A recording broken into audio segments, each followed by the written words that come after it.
live in Renshaw, Minnesota, and I Okay. went to Renshaw for a few years, and then I switched due to being bullied and everything. Okay.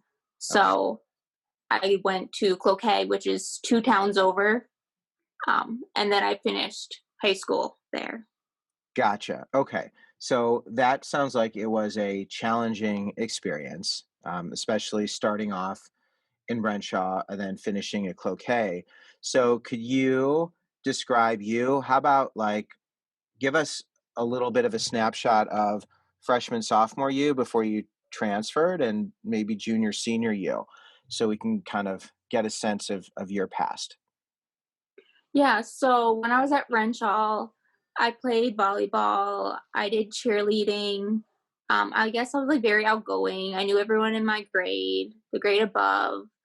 Um, I was just really, I guess, talkative there more. Um, and then when I switched schools, I became the quiet one. I became the one that people didn't want to like kind of go up to because they thought I was like really mean. Um, but I didn't play any sports or anything there, so I just kind of went there, did my school, and just left.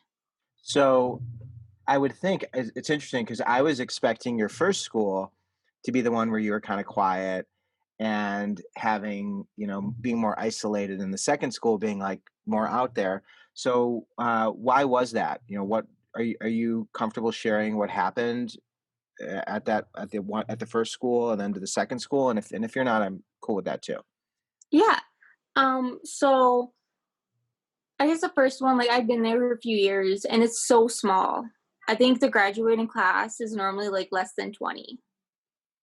So you automatically know everyone in the town, which is so amazing. You just get to know like their whole family. You see each other like at a grocery store. You'd be like, "Oh yeah, I remember you from like 5 years ago." And so it's just like really knit. So I was able to like kind of bond with a lot of people. And then when it got to my freshman year in high school, Mhm. these girls, because we opened it from being not just Crenshaw, like we opened it to like Duluth and everywhere. So Duluth people started coming in and everything. And so then some girls, just weren't happy. Um, they were picking on my friend and everything. So I stepped in and I was like, don't do that. Like, that's not cool and everything. And then it kind of like switched to me. And Mhm. then my friend didn't stand up for me. So it kind of just happened like that. And then I just had to switch schools because I wasn't going to deal with it. Yeah, was it just were you not wanting to go to school? Were you skipping school? Was it just so miserable? Were you like just depressed going to school? Like how did you how did you get to the point where then you needed to switch, and what was involved with that? So I love school. I always there was there every day. Never skipped. Even when that was happening, I didn't want to skip. Um, the thing that hit me was when they kind of there was like 8 girls and they quartered me in a corner and they were basically going to fight me. And that was like kind of my breaking point. And I was like, okay, I'm not coming no more. And I talked to my parents and they said, okay, well, that was your last day.